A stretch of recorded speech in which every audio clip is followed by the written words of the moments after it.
1.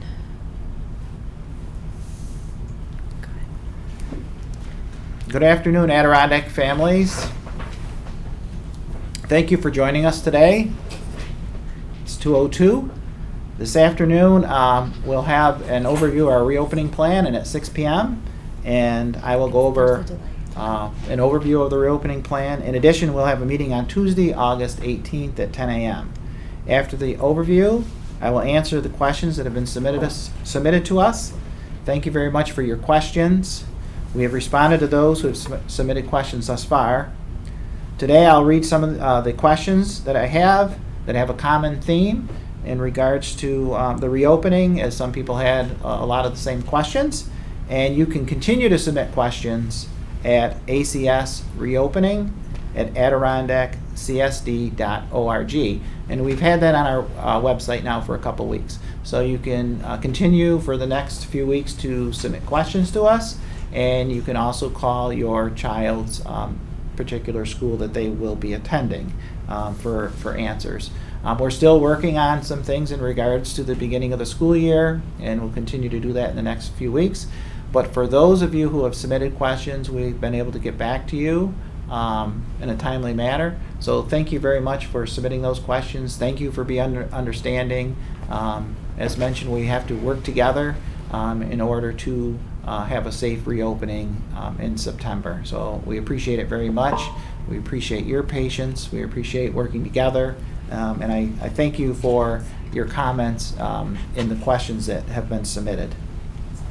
You can find additional information about reopening of our schools on the website and our Facebook pages. So continue to look at that. As I go through the overview of the reopening, you'll also see that on our webpage. And we also will have a video of this. And the one that'll be posted will be a little bit more lengthier because I wanted to just do an overview with you today and answer questions from those that were submitted. So on the webpage will be the lengthier overview of what I'm going to go over with you today. And in this overview, we'll answer many of your questions. You'll still have some questions, I'm sure, but again, continue to send those questions in at the website that I told you. So with that being said, the first page there that you're seeing up, in our reopening plan, we had to focus on these areas. So within this overview, I'm going to touch upon these areas: health and safety, facility management, transportation, child nutrition, digital equity and access, teaching and learning, social and emotional support, athletics and extracurricular activities, communication, and then where we are headed. First thing I want to start with is health and safety. The cleanliness of all of our facilities will be at the forefront of what we do every day.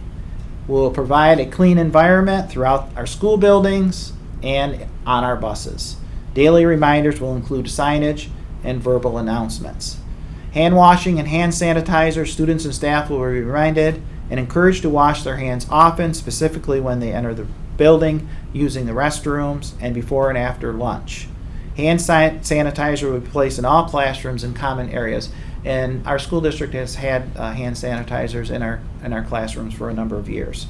Social distancing, the district is making every effort to ensure that social distancing is practiced throughout the school day. Masks must be worn by students and staff. When 6 feet social distancing cannot be met, mask breaks will be allowed at lunch in classrooms where social distancing can be maintained. So if students are in the hallway, they will have masks. If students are on the buses, they will have masks. If students cannot maintain 6 feet social distance, they will have masks. Training will take place for our staff and students. This will include videos for teachers and students to view. In addition, we'll continue to provide information on our website. All students and staff will be provided with cloth masks. We also have additional masks available should they need them. One of the questions, like I said, I'm going to answer some of the questions I believe right within the presentation, but as we're talking about masks, a question was asked if students can have their own mask, and if they're appropriate, absolutely they can do that. But the school will provide masks for our students. Training for our staff and students will include hand washing, effective use of masks, how often to clean and sanitize surfaces, and the symptoms and signs of COVID-19. So our staff and students will see that kind of training at the start of the school year. Personal protective equipment, staff and students will be provided with PPE such as masks. Accommodation for high-risk populations will be addressed on a case-by-case basis and may require a physician's note. Please contact the building administrator to address specific concerns. And that was also some of the questions that came up that we received. So I will touch upon that later. Continue with health and safety screenings. Parent Square, a safe school-to-home communication app that allows two-way communication between teachers and families, will be used this year. Presently, we're working with a vendor on this, and so it'll be a new way of communication, an additional way of communication between parents and home. We will conduct daily COVID screening via a 4 to 5 questionnaire that many of you have seen, I'm sure, or have been asked questions that will be submitted through Parent Square. Reminders for symptoms to be aware of if your child appears to be sick. As a secondary measure, we will also be checking temperatures at school. However, the first line of defense is checking temperatures before students leave from home. So daily screening at home, take your child's temperature, submit screening survey via Parent Square before child goes to school, or a paper copy will be available for those who may have internet connection difficulties. So that would be the first line of defense, using the Parent Square app, which would list the 4 questions, and you would just use that app, submit it to the school, and the school nurse and the principal would receive that information. That would be the first line of defense. In regards to not sending your child to school, if they have fever greater than 100 degrees, cough, shortness of breath, difficulty breathing, fatigue, muscle, body aches, headache, new loss of taste or smell, sore throat, congestion, runny nose, nausea, vomiting, diarrhea. Again, more detailed information you can find on our website, which explains some of these areas that I'm going to talk about today. So more detailed information can be explained as far as steps and procedures. Things will continue to be posted on our website and Facebook pages. Screening at school, all students and visitors will have their temperature checked upon arrival at school. Questions that probably look familiar to you or that you were asked: we will conduct daily COVID screening via a 4 to 5 questionnaire that will be submitted through Parent Square. Information about Parent Square will be coming available in the next couple of weeks, we hope, as we continue to work with the vendor. Screening questions that you've seen on the screen there. Have you knowingly been in close or proximate contact over the last 14 days with anyone who's tested positive through a diagnostic test for COVID-19 or exhibited symptoms? Have you tested positive through a diagnostic test for COVID-19? Have you experienced any symptoms of COVID-19, including a temperature greater than 100 degrees in the last 14 days? Have you traveled internationally or from a state with a widespread community transmission of COVID-19 per the New York State advisory in the past 14 days? And ultimately, we want to know, does your child have a fever of 100 degrees or greater? Again, on our website, we'll continue to provide additional information. We will follow the CDC and Department of Health guidelines. What if someone has COVID-19 symptoms? They'll report to the nurses for assessment. Parent, guardian will be contacted, and symptomatic students will be sent home. What if someone at school tests positive? The Department of Health will call the school to notify us. The Department of Health will also direct the student district on how to proceed. And once can someone who tested positive come back, the district will follow the guidelines from the Department of Health.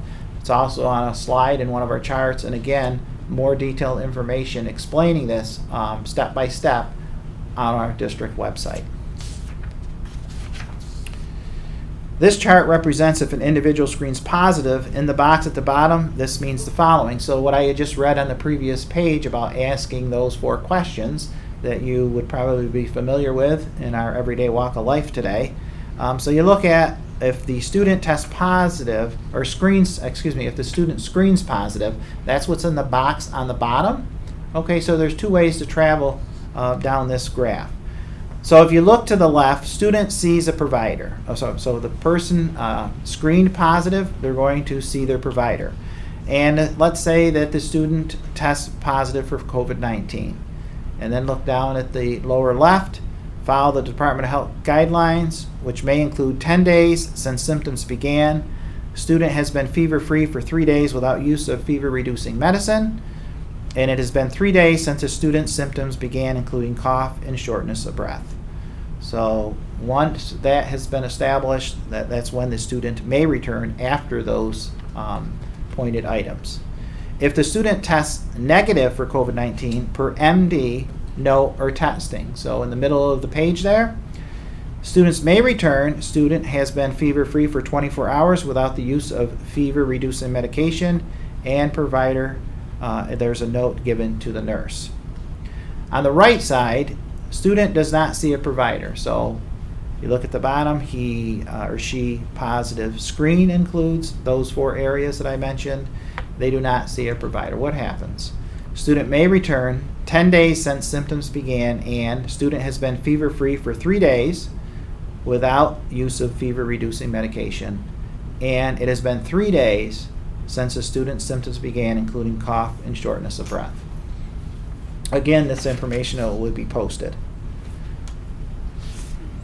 In regards to our facility and maintenance and keeping our buildings and transporting our students safe.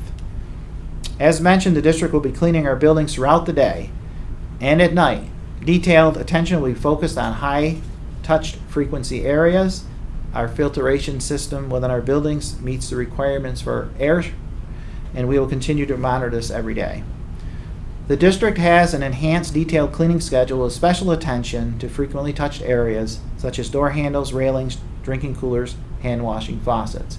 Most of our drinking fountains now are the bottle filler stations. So if we only think I have a couple other water fountains that are in the district that will not be used because they would be replaced with bottle filler stations.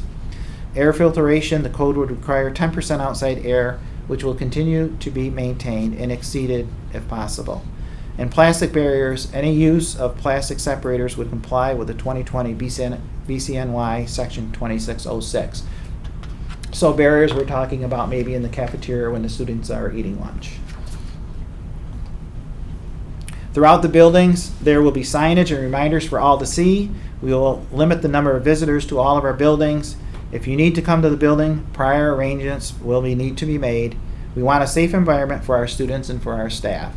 So if we do have a visitor, they would have to answer those 4 questions and have their temperature taken. But we are discouraging visitors because we want the safety and security of our staff and our students. So we must limit visitors coming into the building. Signage, buildings will be clearly marked for entrance and exit, and hand washing reminders and social distance guidelines. So we'll have signs throughout our buildings to remind students and staff, and we also have verbal announcements throughout the day. Visitors, per CDC guidelines, all visitors will be required to complete a brief health questionnaire, as I just mentioned, and have their temperature taken prior to being allowed into the building. In regards to transportation, it's extremely important that parents and guardians take their child's temperature before they come to school, whether you're driving them or are they riding on a bus, in a bus. In regards to transportation, buses will be disinfected after each run. We need to limit the number of options for drop-offs this year. This will allow us to have a definitive idea about the numbers of students on a bus. Please note that we will not be allowed to make last-minute changes in the afternoon in regards to transportation. So for example, if we have 20 or 22 students or so on bus 68, it would not be possible to have people call in during the day to change transportation drop-offs to go on a particular bus. So we really would like parents to strictly adhere to our requirement of the number of drop-offs for students for this particular year. It's just not possible for us to continually make changes for transportation. Temperature checks, health assurances at home. State guidelines indicate that the best practice is that all students have their temperature checked prior to getting on a school bus or entering a school facility. Per guidance documents, in regards to COVID-19 symptoms, if a student or staff member has unexplained symptoms, they must stay home from school. Cleaning. Buses will be disinfected after each run with special attention again applied to frequently touched areas. And again, mentioning the limited drop-off for our students in the afternoon. All students and staff must wear a mask at all times while on a school bus. So our bus drivers, our bus attendants, and our students. It's mandatory, and that is the state guidance. This follows the mandatory guidelines. The results of the survey show that many parents will be able to transport their children. And again, on the slide, it says masks must be worn at all times on a school bus. Parent transportation. We're going to confirm that up with a commitment form that is being sent this afternoon. So on the commitment form, you've already completed 2 surveys, and I thank you very much for all of your responses. We had excellent return rate of over 800 responses and input, so we thank you very much for providing all of that. The commitment form that you will be receiving this afternoon touches upon a few areas, including your child's name, their grade, your email address, mode of learning, whether it's hybrid or remote, and confirming the transportation. And we would like that returned by Tuesday, August 18th. You'll be receiving that later this afternoon. So now, as you've provided us information with the last 2 surveys, we're confirming the information that's been provided to us for the last 2 surveys.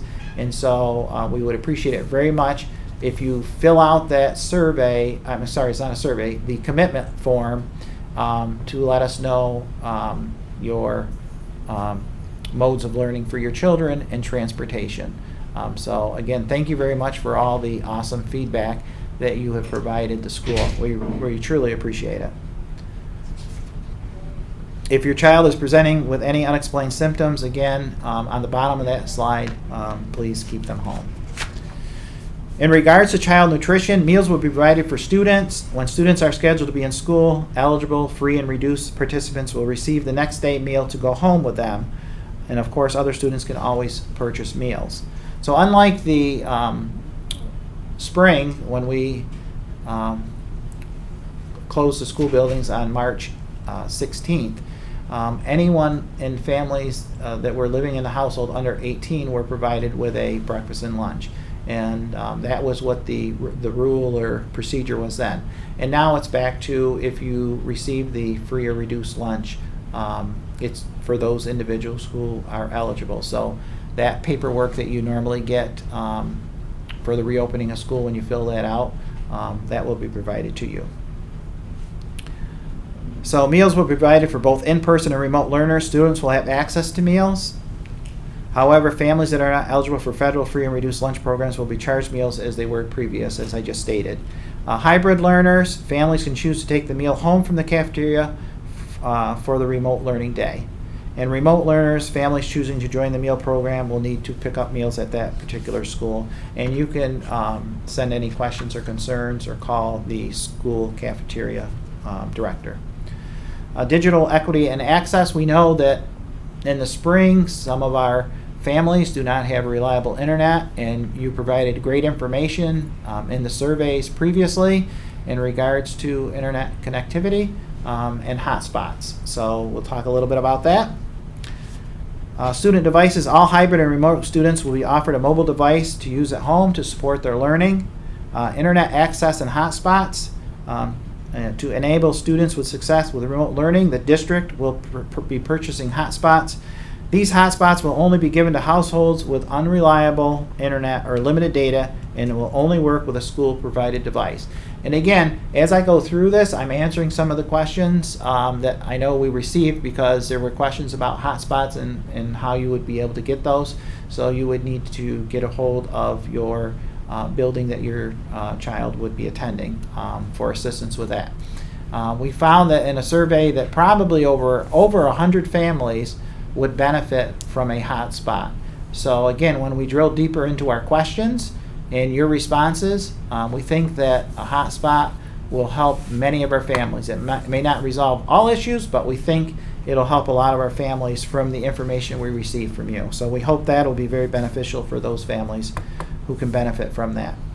And no internet access, hopefully someday that they'll get out to all the rural areas and provide internet access with the way the digital world is today. That would be very nice. For hybrid and remote students without consistent and reliable internet and live in an area where a hotspot will not work, the district will provide alternate means to ensure students have necessary instructional materials such as Chromebook storage or USB drives to help with the learning process. In regards to teaching and learning, the district will utilize a combination of strategies to support remote learning, off days, and 100% remote virtual learners, including but not limited to daily check-ins and postings in Google Classroom, recorded instructional videos with accompanying assignments, live video instruction, communication with students via email or phone calls. In the state guidance, it states we will provide a program that includes regular interaction between teachers and students regardless of the instructional model. So we'll have a variety of ways in which teachers will be interacting with students. Okay, and it may look different from a third grade than it looks in ninth grade. But that will be shared with the teacher and the students and the parents in that particular grade level and class. So the delivery of instruction will be flexible and will be delivered in different modes, as I just mentioned. Our career and tech students will attend their program every day. That's Career Technical Education at the Glenfield BOCES. So up at the very top of the slide, at this time students will be on an alternating daily schedule. This will allow for 6-foot social distance in the classrooms. Group 1, last names of A through L, would start September 8th on ACE days, and Group 2, last names M through Z, would start on September 9th on BDF days. So in the survey results, although close, the alternating days is what the district is going with. So again, last names A through L would start on September 8th. They would come on Monday, and then they would be remote home on Tuesday, and then come back on Wednesday. And then, of course, BDF days would be opposite of that.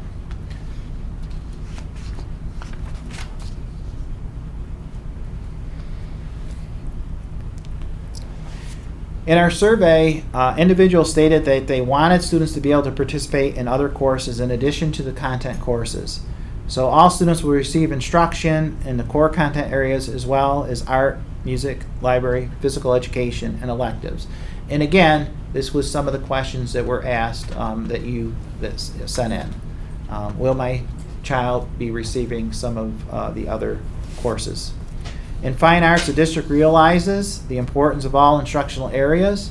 We want to continue to offer our students as many opportunities as safely possible at school. Social distancing will be further emphasized in the areas with 12 feet distance in chorus, wind instruments, and physical education. So the state guidelines for chorus and wind instruments and physical education is 12 feet. Physical education, staying active, is a very important part of everybody's everyday walk of life. Students will be afforded the opportunity to participate in activities where social distancing is followed. So students will continue to participate. Our physical education teachers have been working diligently, coming up with plans so students would be able to participate in physical education following the state guidelines. So we're very excited for them coming up with their creative ways for students to have somewhat of a regular school day.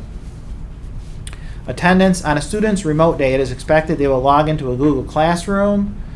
Attendance will be taken on a daily basis by logging into class, completing an assignment, or meeting with a teacher at a scheduled time. So there will be a variety of ways that the attendance will be taking in regards to the remote learning day. Okay, logging into the Google Classroom, completing assignment for that particular day, and returning it the next day. Teacher contact, emails, That'll be the communication for attendance. Grading. As school reopens in the fall, the district will move to a more traditional grading model. This will remain in effect even if the district is required to remote learn for any period of time. So when we were thrown into this on March 16th, and we were all in a whirlwind, we modified our grading system because it was a shock to all of us, and we wanted to continue to offer credit for our students who were working remotely. But as we move forward into the new school year, we would like to go back to a more traditional grading, whether it's the hybrid model or the remote model. And a remote learning activity will occur every day, including Google Meet, IXL, Nearpod, ExactPath. So different learning opportunities and apps for our students. IXL is a learning website for pre-K-12. Nearpod is interactive lessons, and ExactPath is an academic growth goals for K-12 students, and combines adaptive diagnostic assessments with individualized learning pathways to remote growth for K-12, and math, reading, and language arts. Schedule that's up there on the screen would show the every other day model and students attending those days. All students K-12 will follow an AF schedule. Snow days do not affect the schedule. So if we have a snow day in October, then we would just go right to the next day. And I think we've had snow days in October before. A big part of reopening school is social and emotional. In the state guidance, it shows that social and emotional should be one of our top priorities, and we know that that's true. So our counselors are prepared to assist our students and families in multiple ways. One of our top priorities, including the safety of our staff and students, is social emotional. We will spend time reconnecting with our students and staff. We've been away from each other for several months and need to reconnect with our students. Our students need to reconnect with our teachers, and our students need to reconnect with one another. In addition to education and the safety and well-being of our students and staff, a great emphasis will be on social and emotional. We know that this is a difficult time for our students. You may contact your child's building principal or counselor if your child is in need of counseling services. Counselors will have surveys for our students and staff throughout the year and getting a read and pulse on how everyone is doing, and they will continue to visit classrooms. So I envision, as we come back into the school year, that we're going to reconnect, we're going to talk, we're going to discuss, we're going to enjoy being with each other once again, and focus on the human element of us reuniting. So that's going to be our top priority for coming back to school. Athletics and extracurricular activities. At this time, we do not have a definitive answer about whether there will be sports in the fall. In regards to extracurricular activities, we would like to offer our students as many opportunities as possible, but it'll look a little different. We are thinking of some inventive ways where students can come together, even if virtual, to reconnect with one another. So per state guidelines at this point, they are not permitted athletics. Interscholastic sports have been delayed until September 21st. Additional information will be provided when it becomes available, but I just don't understand when students need to be socially distanced in chorus, in wind instruments and band, in physical education at 12 feet. I don't know how sports happen unless they change that. Extracurricular activities. Presently, we are looking at ways to provide opportunities for our students, and our students need to stay connected and engaged in their various interests. As it relates to school organizations, we are looking at ways to reinvent so students can have that connection in their interest of extracurricular activities. We've asked the advisors to come up with ways on how we might be able to do this. So we still want to provide that opportunity for our students because we think it's very important. In regards to communication, we have School Messenger. You hear my lovely voice at 5:30 in the morning when we have a snow day, and the kids really like it. I don't know about the parents. Parent Square, a new communication app rolling out this year for ACS families. So you'll be learning a little bit about Parent Square in the coming weeks. So we will hope that you find that to be beneficial. Anything new comes with a little twists and turns and bumps, and hopefully we get through it, but ultimately it's to make our ways of communicating a lot better. So we hope that you find that to be beneficial once we get through probably a couple bumps and bruises. ACS website you can always refer to, so please go on that. We have a lot of information on our website and also on our Facebook page and Twitter. And email address specifically for reopening questions, again, as I mentioned at the beginning, ACS reopening at adirondackcsd.org. Thank you again for your questions that are coming in. We try to get them answered within 24 hours. We try to get right back to you as soon as we can. We don't want to leave you lagging. If there's something that wasn't answered, it wasn't on purpose, so send it back to us. But when we receive them, we try to get them answered, within the day. Hopefully we're answering your questions, and I think some of the feedback that you're providing us is that we're answering the questions. So thank you very much. And the last thing, parents, expect a letter arriving soon that will indicate more information about your children's anticipated fall schedule. Families will need to make their formal choice to attend via hybrid or remote or homeschool in August. So as I mentioned a little while ago, you'll be getting a school message. The other part of me is doing the school message, so that'll be coming soon. But that'll tell you about the commitment form that you'll be getting. And that'll just solidify for us a little bit better about the mode of learning for your children, transportation, and the hotspot, and name of your child, email, grade. So that's just going to solidify as we continue to make schedules for the fall. So that will help us out a great deal. Parent Square, as I just mentioned, we'll be rolling that out, and the community forum / parent guardian meetings today at 2 and 6. Email questions. So if you didn't email your question, you can still email it because we answer them whether we're doing this live stream or not. So don't think that, I didn't send in my question. That's perfectly fine. You can send it in today, tomorrow, next week. That's not a problem, so don't worry about that. We will answer your questions. So send it to that site that I mentioned. And all school reopening plans are subject to change for Department of Health, Center for Disease Control, the New York State Education Department, and the governor. So new information comes out, so we may have to make change. I guess the biggest thing is that we have to be flexible and understanding because we know that things change. What's happening today, we know something tomorrow could come down and it's different than what we talked about today. So hopefully we can keep you informed about that information.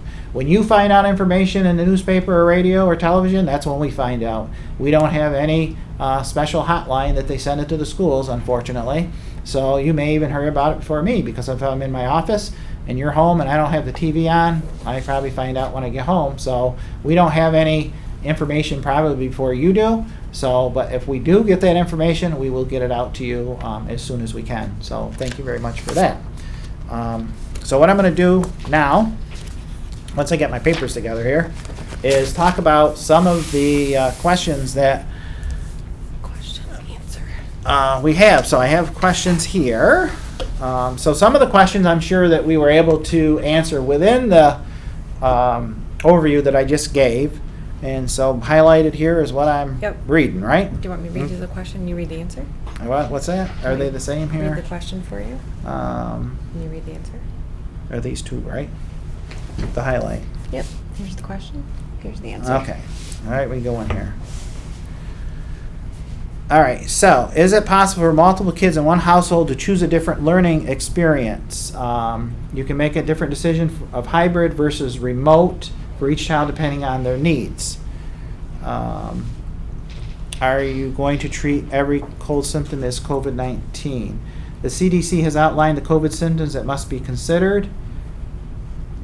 The district will adhere to the state requirements as well as public health guidance. If there is a positive case, public health determines who gets quarantined. So no, and that was brought up a few times, maybe several times with parents in regards to symptoms. So my son or daughter has allergies or they have particular symptoms every year. That information would be communicated with your school nurse. Our school nurses are outstanding. They know your children probably just maybe like they know their own children almost, which is a good thing. So definitely there'll be communication between home and school with the school nurse. So excellent question. If your child has allergies and runny nose and watery eyes, well, they probably don't have COVID-19, and our nurses would probably know that. So there will be an assessment. So to answer the question, will every case be treated like COVID-19? I would say there would be an assessment by the school nurse, and the school nurses know our students.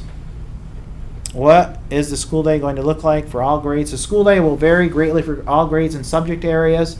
We are still diligently working on those plans. As they are finalized, they will be communicated to the parents. So as we get more information from you from this commitment form, they'll be continued to be finalized. Is there going to be recess in the elementary? Yes, recess will occur, practicing social distance. So with our students coming back, even though it's not normal, we want to try and offer as a normal day as possible. And I know it won't be normal because the students at times will have face masks. They'll be practicing social distances. But as far as some of their experiences in school and some of the courses that they attend, we want that to be somewhat normal. So I think that's very important. And again, in previous surveys, parents said that they would like their children to go to art, physical education, music. So those were some of the things that parents thought were a good thing, that they wanted their children to continue to participate in those courses.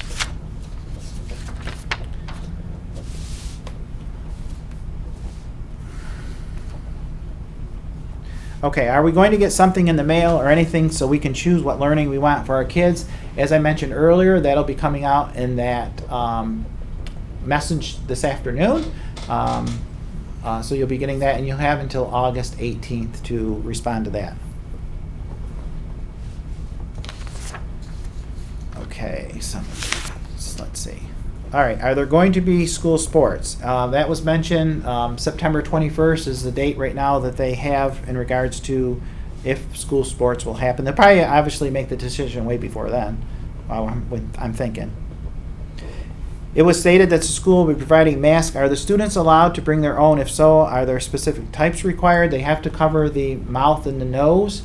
So cloth masks, they have to be school appropriate. But yes, students would be able to have their own mask if they so choose, as long as it covers their mouth and their nose and it fits properly. That would be allowed. We talked about if your child is sick or exhibits signs. There's a procedure that will be followed. It's a lengthy, detailed procedure, so that will be posted on our website. Our nurses will also have that. So as far as procedures and protocols, in our reopening plan that was submitted to the state on July 31st, and also we'll have a separate, shorter document that will list some of those things. It'll list remote learning, it'll list contact tracing, and it'll list where you can go for testing. Okay, that document will be posted on our website either probably by this afternoon. So that'll be a separate document because it's much shorter and it just focuses on those three areas, and it's detailed, so like step by step. So you'll be able to see that. Can you explain what letter days the kids will be attending in person? The kids will be ACE and BDF, so every other day. And orientation for new 7th graders or new to the district. And I'm the only one on a screen here, but I do have people in here. I have administrators, so I don't know if they're camera shy or not. But they are here, and you're just looking at me, so I don't know if that's a good thing or not. But they are here. So I do have the middle school principal here. And so for new students to our district, yes, we will offer something.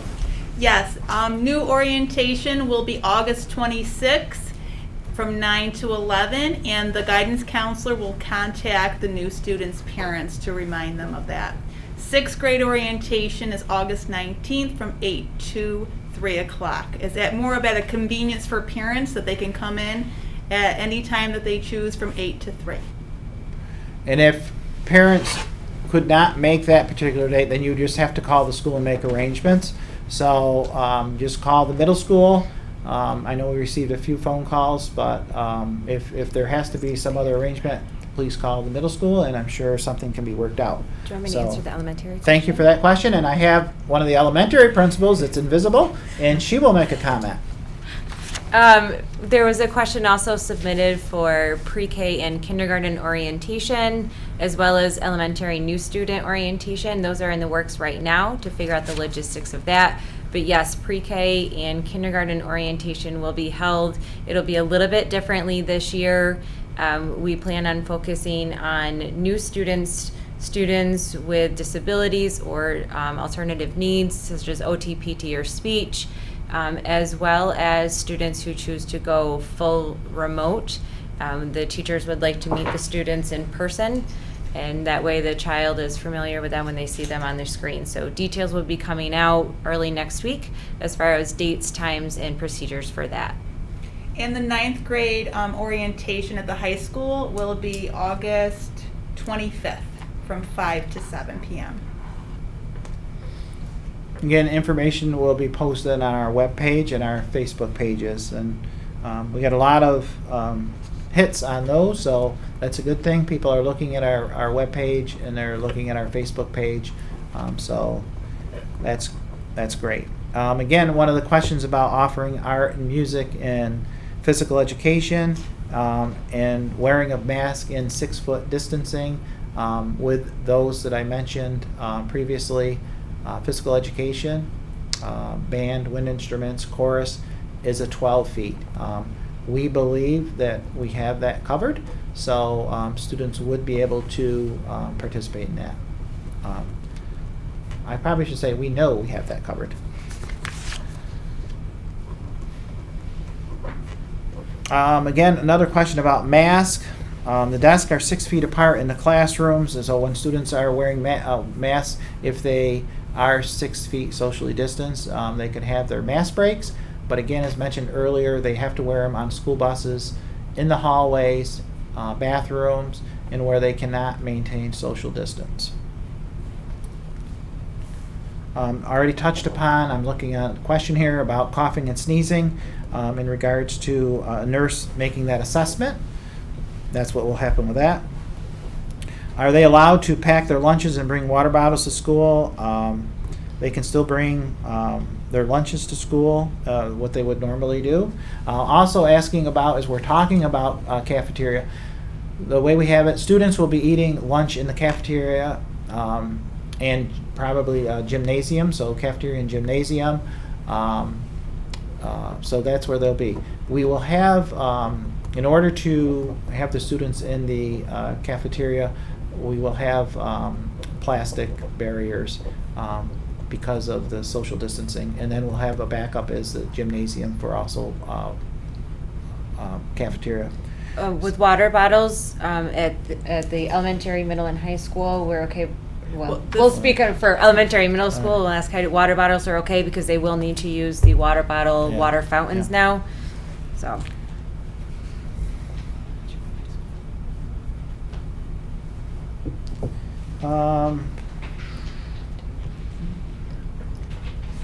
So let me see where this question is. Are they going to be required to be on live from home while the teacher's in the class teaching, or on their days off?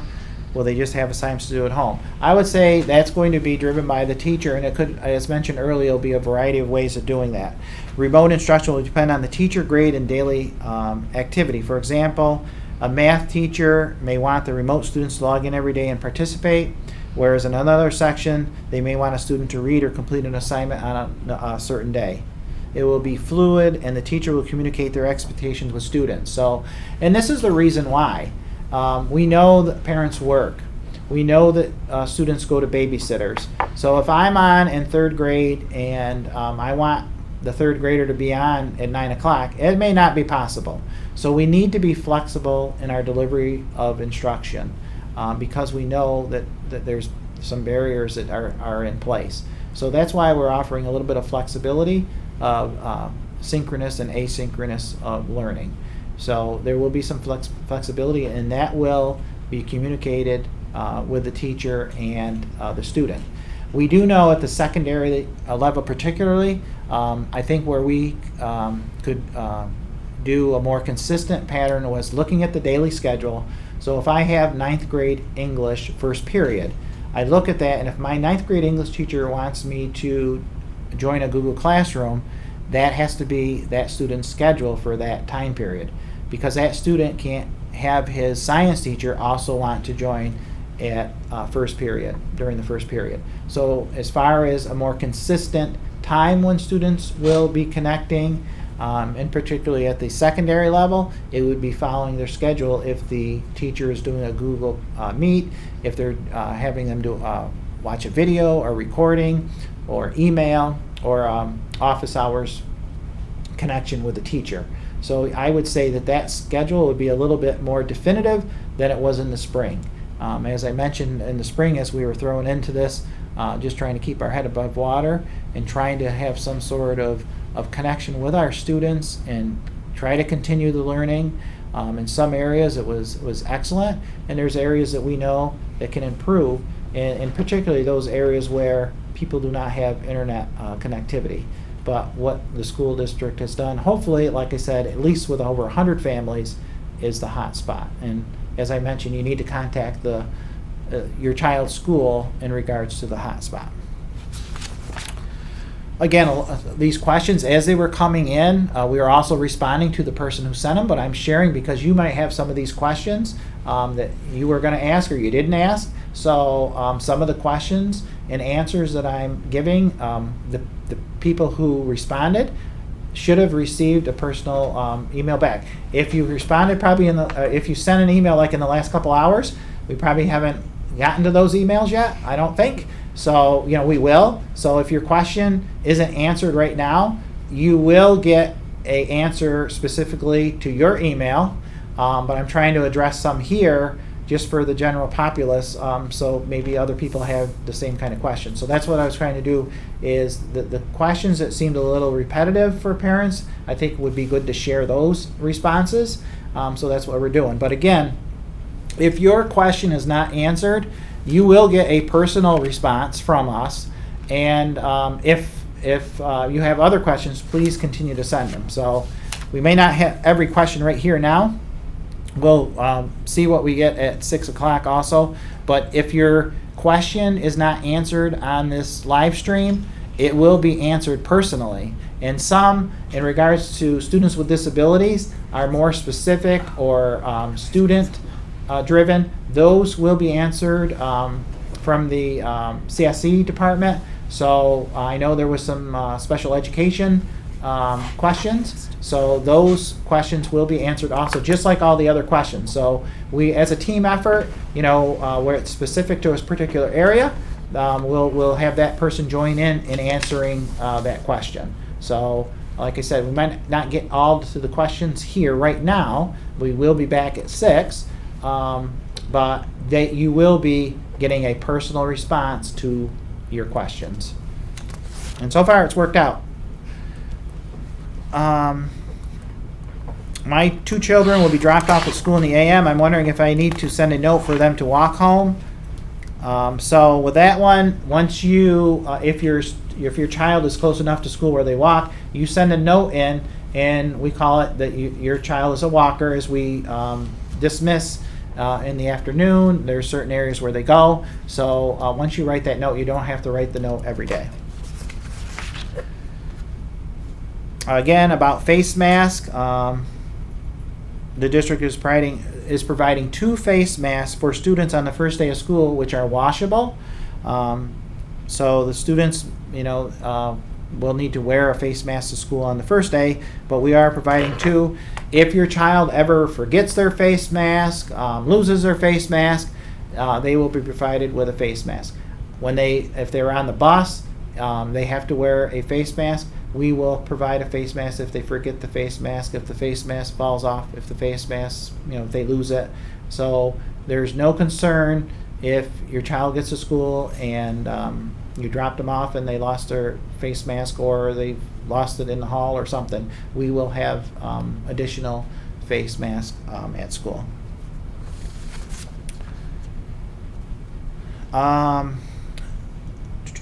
I think this one, will there be kindergarten school bus orientation?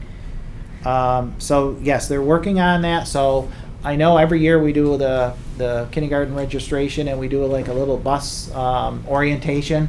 So as best we can, we will still arrange that because I think it's very important for those students to come to school and check things out and get a little orientation. Also, for some of our students, it's the first time they're on a school bus if they are going to ride the school bus, if you're not transporting them. So we will work out something in the next couple weeks. I'll talk with the elementary principals and the transportation department in regards to that. But that's something that, yes, we do every year in regards to orientation and the bus orientation, which the kids really, really like.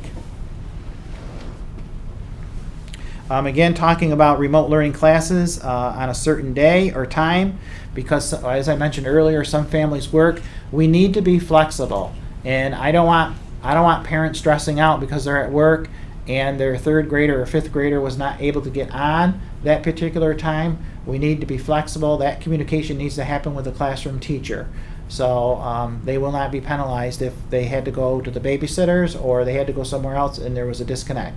I think it's just keeping the open lines of communication between home and school and the parents and the teachers working together, ultimately to benefit the students.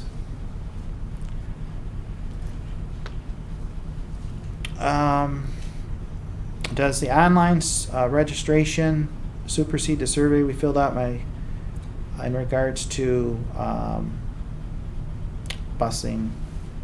So that would refer to, some of you gave us a heads up on how you would be bringing your children to school, the modes of learning, choice.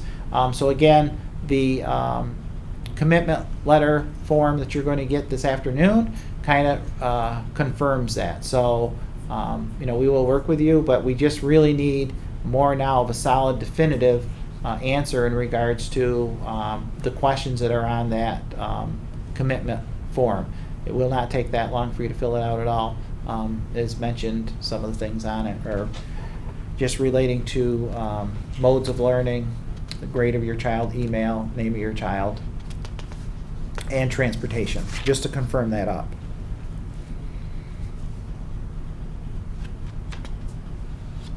So if a child has allergies, which both my children have, how will that work if they are sent home every sniffle? Again, I see that was a repeating type question, which was excellent because we know that children have certain symptoms every year. And like I said earlier, the nurses know a lot of the connections between home and school, so I think they will understand if there's the student who has allergies.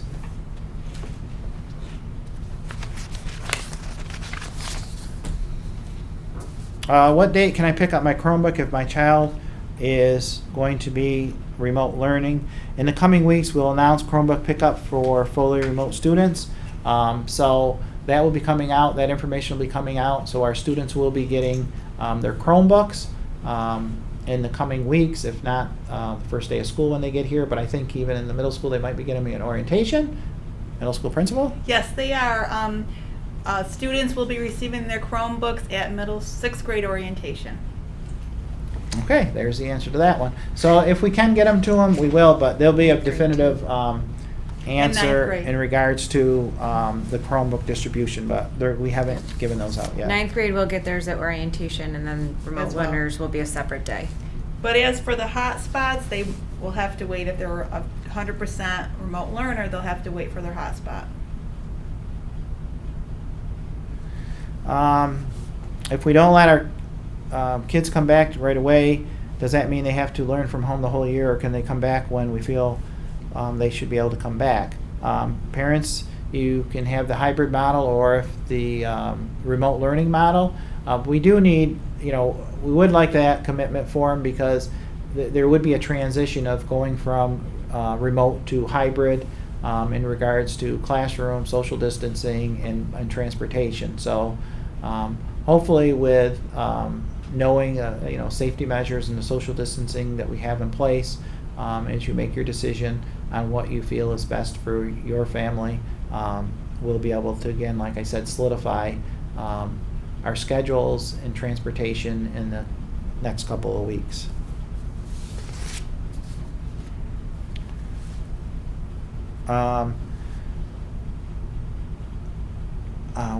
Why can the kids wear a face shield without a mask? So the guidance is students must wear we all must wear a mask if we cannot maintain social distance of 6 feet. That's first and foremost. So a mask must be worn if we cannot maintain social distance. That's the guidance and the requirements. Face shields do not replace face masks. So as the question was, can a individual wear a face shield in place of a face mask? And the answer to that is no. You cannot wear a face shield in place of a face mask. So face masks are mandatory, especially when 6 feet social distancing cannot take place.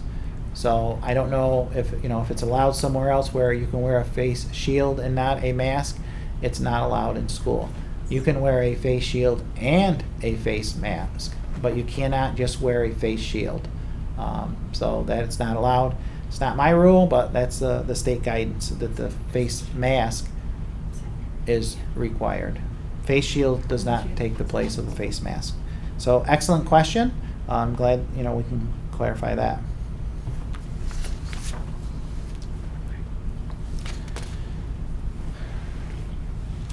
This one again, I think we answered. Again, it's about kindergarten orientation, and answered that one. Next one, how and when will we be able to acquire Chromebooks? Chromebook distribution for remote learners will be announced prior to the start of the school year. When will we be notified regarding high school supplies needed? Will backpacks be allowed? Will there be lockers to use, or will just Chromebooks be utilized to keep materials to a minimum? So supplies lists are being worked on. I think they were going to post those on the website.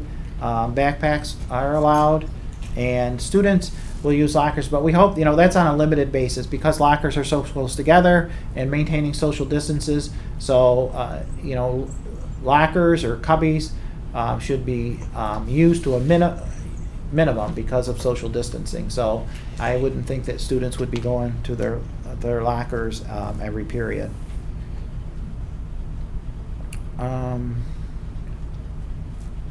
Will there be after school in-person or remote appointments to meet with teachers if needed to? The teachers will work out those schedules with students and parents. Will there be state testing, SAT, Regents?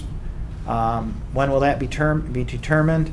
At this point, there is state testing, but with many schools going the various ways of remote learning or hybrid mode, no decision has been made on 3 through 8 testing or Regents exams. I'm not sure when that'll come out, but at this point in time, that has not come out.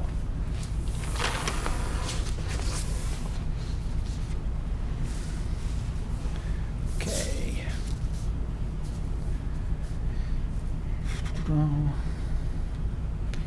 I mentioned this one is in regards to Career Tech Education Program, but BOCES. BOCES students, those are the high school students in 11th and 12th grade, our juniors and seniors. They will be going to their Career Tech Education Program at the Glenfield BOCES 5 days a week. They have their classroom, plus they have their workspace depending on what CTE program they're in. But if you have specific questions in regards to the CTE program and your child attending BOCES, please contact the high school main office or guidance office for further explanation on that.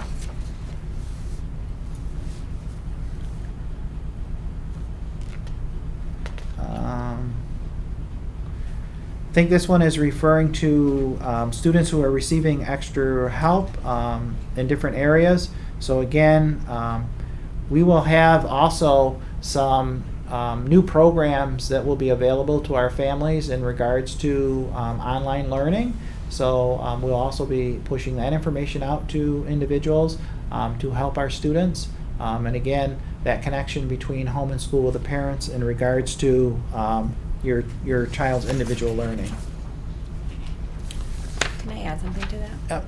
In regards to the platforms for learning as well, we're being responsive to parents that also commented during the closure during the spring that there were multiple platforms that students and teachers were learning through, or educating or experiencing, and it almost became too much or too overwhelming for the families. So we have pulled back and streamlined those learning platforms, so there won't be as many that parents and families have to navigate through. You will see a much more streamlined approach to that. So we're pleased to be able to say, thank you for your feedback to that, and we have made arrangements to make it a little bit easier for our families.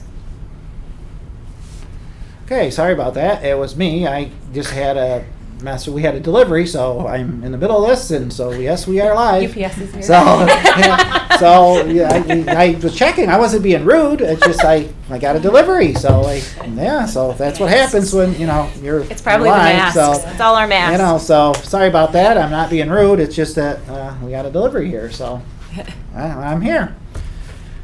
Okay, so we've covered the questions that were sent to us so far. Like I said, if you sent a question within the last couple hours, we haven't gotten to it. But like I said, if it's not answered on this live stream now, again, it will be answered individually to you. Okay.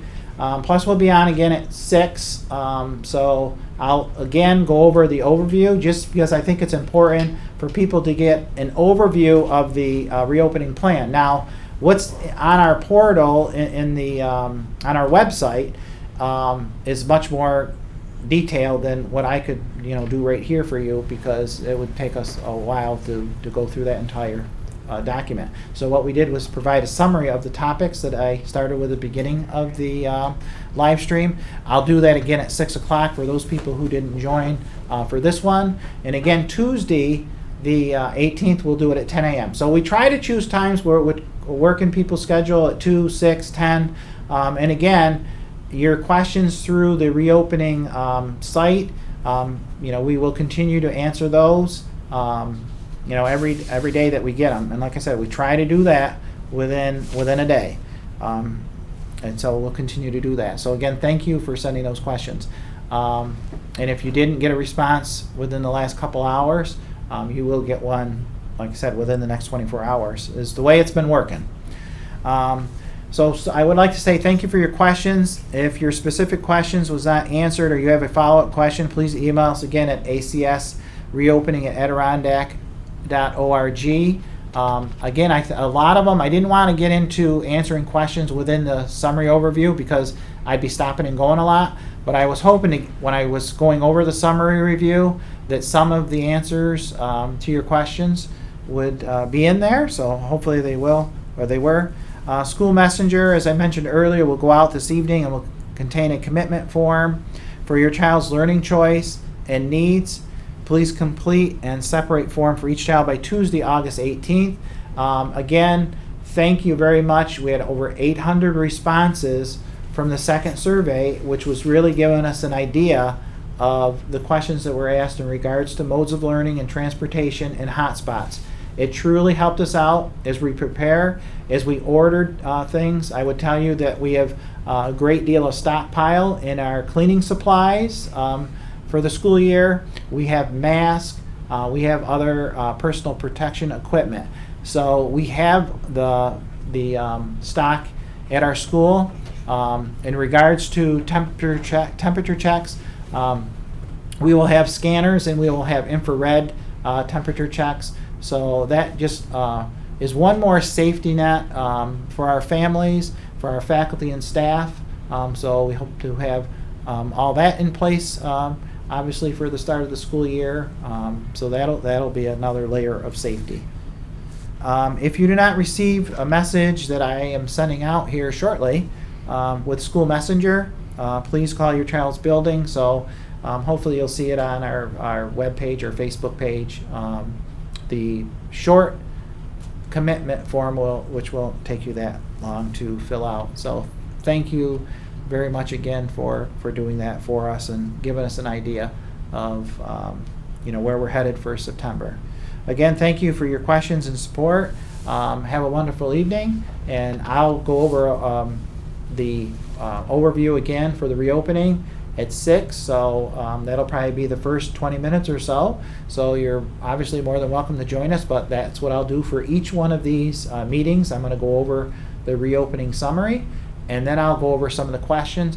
You may hear some of the same questions or themes that I just shared with you, because I think it's for the general populace, because if they weren't on at 2 o'clock, that maybe they'll be joining us at 6. So I know a few parents said that they were going to be on at 6, so you may hear some of the same questions for their benefit, and also because there's a theme with some questions, and I know a lot of parents were asking those questions, so that's why I want to make sure that I repeat it again. So it doesn't hurt to hear it once or twice, so people have the information.